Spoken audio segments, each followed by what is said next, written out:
2.5 महीने के बाद मेरे हस्बैंड का कॉल आया। हस्बैंड मेरे बहुत प्यार करते थे हमसे, सब दिन हॉस्टल में रहते। मैम हमको कुछ नहीं आता था, हम धीरे धीरे यहाँ सब कुछ सीखे, सब कुछ किए, लेकिन कभी भी लोग हमको दिल से एक्सेप्ट नहीं किया, कभी भी नहीं। जब से शादी करके आई तब से एक बार मेरा भाई को शांति से नहीं रहने दिया, एक बार भी शांति से नहीं रहने दिया। सब ने एक ही बार बोले थे, यार तुम मरेगा कब रे, ये तुम मरो नहीं, तब हम शांति से दारू पिए छोड़े रहे तो बीमारी पकड़ ले रहे। आ दारू पिए रहे तो ठीक रहे रहे, वही लगे दारू नहीं छोड़े रहे, आ दारू पिए के चक्कर में मर बोल के जैसे अफेयरो चले रहे 10 लड़का से कितना। हाँ एकरा बहुत एकरा 10 लड़का से हे ओते हे दू महला वाला में जे रहे, दू महला वाला में एक बेर की कहे 12 बजे रात का उ पक है एक महला पर दने उ दू महला पर चढ़ले, दू महला पर चढ़ के तब एकरा घर ढुकले, घर ढुकले तो घर वाली देख लेलके, तखन जागल रहे, ओकर मम्मी देख लेलके तो खबर करके चिल्लैले जे के ढुकले।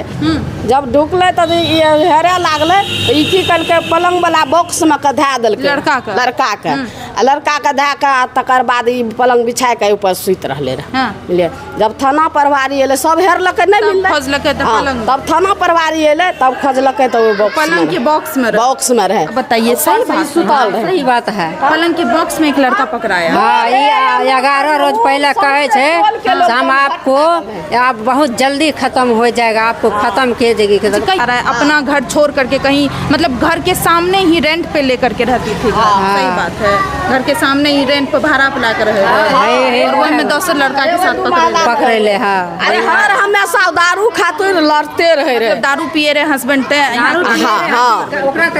खिलाबे रहे ना, कोनो चीज के कमियो छे ओकरा, कमाई के ओकरा खिलबे रहे, कौन चीज के कमी छे, जलानी का दुख रहे, दारू पिए रहे। की लागे चाची ठीक है मैम?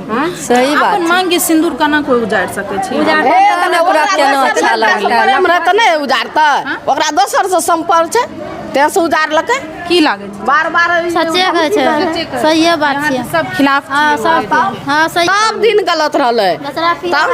ओकरा मम्मी का झट पकड़ के मारे रहे, बहन का मारे रहे। हां सब का मारे रहे। कहे छे जे हमरा उल्टा अगर बहन नहीं झूठ छिए, सब बात झूठ। वहना बोले छे, 2 नंबर जे छे वहना बोले छे, सब दिन वहना बोला।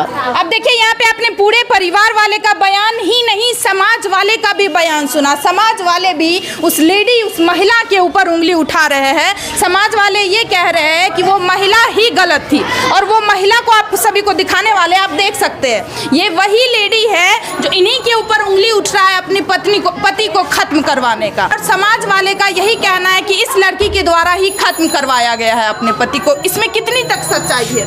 झूठ है सर। हाँ? झूठ है मैम। हम लव मैरिज शादी किए थे, यहाँ जब आए ना तो बेटे के कहने पे सब एक्सेप्ट किया, क्योंकि वो बोला कि अगर नहीं रखोगी तो हम छोड़ के चले जाएंगे। लव मैरिज आप शादी? हाँ, और हम सब दिन हॉस्टल में रहते। मैम हमको कुछ नहीं आता था, हम धीरे धीरे यहाँ सब कुछ सीखे, सब कुछ किए, लेकिन कभी भी लोग हमको दिल से एक्सेप्ट नहीं किया, कभी भी नहीं। छोटी छोटी बातों को इशू बनाया जाता था। और मेरा शुरू से ही रहा है मैम कि मेरा खाना बनाने के बाद लोगों के बीच में बैठने का आदत नहीं है, मेरा पढ़ाई करने का आदत है। हम ना 70वीं का जो PCS है प्रीलिम्स, वो भी इस मैम निकाले हुए हैं। एक बार मेन का एग्ज़ाम नहीं दे पाए हम। मतलब मेरा क्यों नहीं एग्जाम दे पाए मैम? कुछ घर का प्रॉब्लम्स हो गया, इसके वजह से नहीं दे पाए। मेरे हस्बैंड शराब पीते हैं। B.Ed का एग्ज़ाम मेरा जिस दिन था नहीं लेके गए थे। हाँ, हम अपनी बेटी को लेके गए थे एग्ज़ाम देने के लिए। क्या लग रहा है आपका क्या कहना है? पूरे परिवार वाले आपका शुरू से सपोर्ट नहीं है मैम? हम क्योंकि आप लव मैरिज शादी किए हैं, शुरू से पढ़ना चाहे मैम। इंग्लिश ऑनर्स किए हुए हैं हम। ऑनर्स पेपर का जब मेरा एग्ज़ाम होता था, मेरे हस्बैंड शराब पी के पड़े हुए रहते थे। हम खुद से अकेले एग्ज़ाम देने मधेपुरा जाते थे। ये सब चीज़ सोसाइटी में बहुत ज़्यादा इन लोगों को ख़राब लगता था मैम। अच्छा, इतनी बड़ी घटना हुई है, आपका परिवार वाले का ये कहना है जब नशा मुक्ति केंद्र में आप अपने पति को डाल रहे थे तो परिवार में किसी से नहीं पूछे थे? एक मम्मी होते, पापा होते, गार्जियन होते। मम्मी ये बात जान रही थी कि डालेंगी, लेकिन उनको ये नहीं पता था कि आज ही डालेंगी। दीदी ये बताइए, आपके परिवार वाले चलिए आपके सपोर्ट में नहीं है, ससुराल है, लव मैरिज के, चलिए हम इस बात को मान रहे हैं, लेकिन समाज वाले क्यों ऐसा बोल रहे हैं? समाज वाले को क्या दिक्कत है? समाज वाले सर, जिस तरह का मेरा रहन सहन रहा यहाँ पे, ठीक ना, जिस तरह का यहाँ गांव का माहौल है, हम इस तरह के माहौल से कभी नहीं रहे। हम अपने ही जिस हम माहौल से आए हैं उसी माहौल में हमेशा रहे। मेरे बातचीत करने का ढंग, सब सब कुछ सबसे अलग रहा। इसके लिए हम हमेशा सबकी नज़रों पे चढ़े रहते थे। और ये सब घर से बार बार लड़ाई करके आप कहीं आगे सामने में नहीं, लड़ाई में जो हुआ था ना, मेरा उस टाइम में 1 मंथ का ऑपरेशन हुआ था जी, फैमिली प्लानिंग वाला। हाँ। तो हम लोग को निकाला गया था यहाँ से कि दोनों पति पत्नी वहाँ रहेगा। दोनों को निकाल हाँ, दोनों, मेरे हस्बैंड भी रहते थे। हाँ। ठीक ना। और 2.5 महीने पहले मेरी सास ही हमको बोली थी कि तुम चले जाओ, मेरा बेटा सुधर जाएगा। हम 2.5 महीने के लिए इनको छोड़ दिए थे। 2.5 महीने के लिए DAV पब्लिक स्कूल में हम जॉब किए थे, सिर्फ टीचर का। पढ़ाए थे, हाँ। हाँ, वो भी सर मैम क्यों पढ़ाए थे? बच्चों से दूर थे, परिवार से दूर थे। स्कूल में जॉब किए थे ताकि मेरा ये दिमाग रिलैक्स रहे मैम। और ये क्या लग रहा है, सरासर झूठ बोल रहे हैं। दरअसल क्योंकि मेरा जो है ना, इन लोगों से कोई चीज़ मैच ही नहीं आपके करता। परिवार वाले क्यों नहीं अभी आए हैं आपके सपोर्ट में, आपका साथ देने के लिए? उन लोगों को पता है कि हमारी बेटी के ऊपर उंगली उठ रहा है, तो एटलीस्ट माँ बाप भाई बहन को तो आना चाहिए ना आपके सपोर्ट में। माँ बाप नहीं है मैम, माँ बाप नहीं है, भाई भैया भाभी है, भैया भाभी भी नहीं है, हैं आए नहीं है, नहीं आए मैम।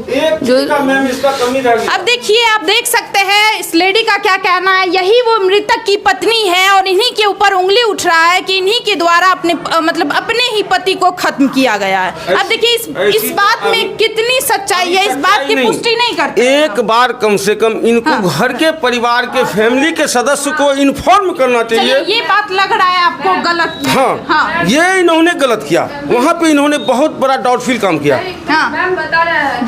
जी हम बता रहे हैं, जिस दिन हम इनको भर्ती किए हैं ना, उससे 1 या 2 दिन पहले हम अपने छोटे वाले देवर को नशा मुक्ति केंद्र का एड्रेस व्हाट्सअप किए हैं। हाँ, और नीचे लिख दिए थे चेक कर लीजिएगा, रात 10 बजे के 9 से 10 बजे के बाद। ठीक। और जब हम नशा मुक्ति केंद्र ले जाया जा रहा था तो मेरे बड़े वाले भैंसुर का जो स्टाफ है वो भी था।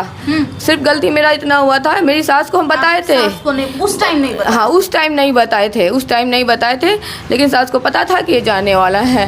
ठीक ना।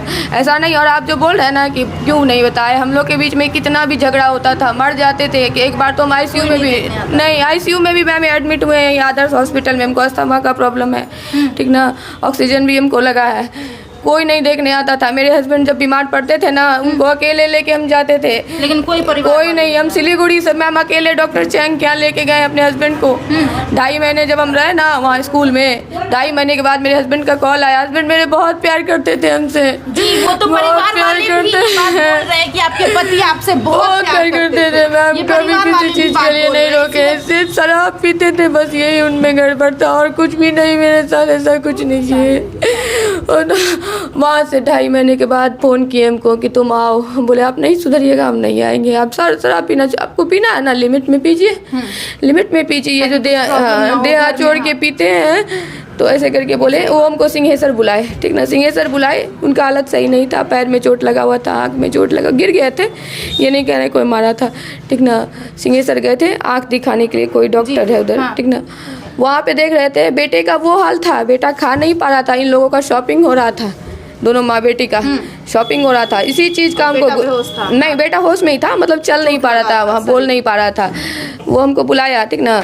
बोला चलो सिंहेश्वर पूजा करने। सिंहेश्वर पूजा भी करने गए हम। पूजा करके जब हम आए अपनी बच्ची के साथ, तो वहाँ बैठ के खाने लगे। मतलब होटल में सिंहेश्वर के सामने, हाथी गेट के सामने। तो मतलब खा नहीं पा रहे थे वो। देखिए अच्छा, क्या कहना चाहते हैं पूरे परिवार वाले जो आपके ऊपर सुनिए ना मैम बता रहे हैं, नहीं खा पा रहे थे। तो उस दिन हम गुस्से में निकल गए कि आपका ये हालत है, आपका फैमिली वाला शॉपिंग कर रहा है, हम नहीं जाएंगे। जब आपको नहीं समझ में आ रहा है, हम नहीं जाएंगे। ठीक। फिर 1 हफ्ते बाद कॉल क्या आता है कि तुम आ जाओ, नहीं तो हम मर जाएंगे। तो आप आ गए? हाँ। तो हम यहाँ का ड्राइवर है संतोष, उनको फ़ोन किए। हम बोले आप आइए, तो बोले भैया से पूछेंगे तो ना। तो हम बोले ठीक है, भैया से पूछ के ही आइए। वो ड्राइवर भेजे, ड्राइवर लेके आया हमको। हम अपने हस्बैंड को गाड़ी में बिठा के लेके गए मधेपुरा यादव होटल में। खाना नहीं खाए थे 3-4 दिन से आपके हस्बैंड ने, क्योंकि आप दूर थे। हाँ, नहीं खाए थे मैम। उनको हम बैठा के खिलाए, नहीं खा रहे थे। तो हम बोले आप नहीं खाइएगा, हम भी नहीं खाएंगे। ऐसा होता था ना मैम, शराब पी के जब आते थे, मतलब कई दिन तक खाना नहीं खाते थे, तो हम खाना बंद कर देते थे। आप नहीं खाइएगा, हम भी नहीं खाएंगे, हम भी भूखे रहते हैं। देखिए उनकी पत्नी का क्या कहना है, यहाँ पे अपनी पूरा बात सुने। उनकी पत्नी का ये कहना है हमारे द्वारा ये घटना नहीं की गई है, और पूरे परिवार का ये कहना है इसमें ये उनकी पत्नी शामिल है। क्या है पूरी घटना, इस आगे हम पुलिस प्रशासन के ऊपर छोड़ते हैं। आप सभी को क्या लगता है? आपने यहाँ पे पूरे परिवार का बातचीत सुना, पत्नी का भी बातचीत सुना, आप सभी को क्या लगता है? प्लीज़ आप लोग भी अपना राय जरूर दें। मिलते हैं दूसरे वीडियो में। जय हिंद, जय भारत।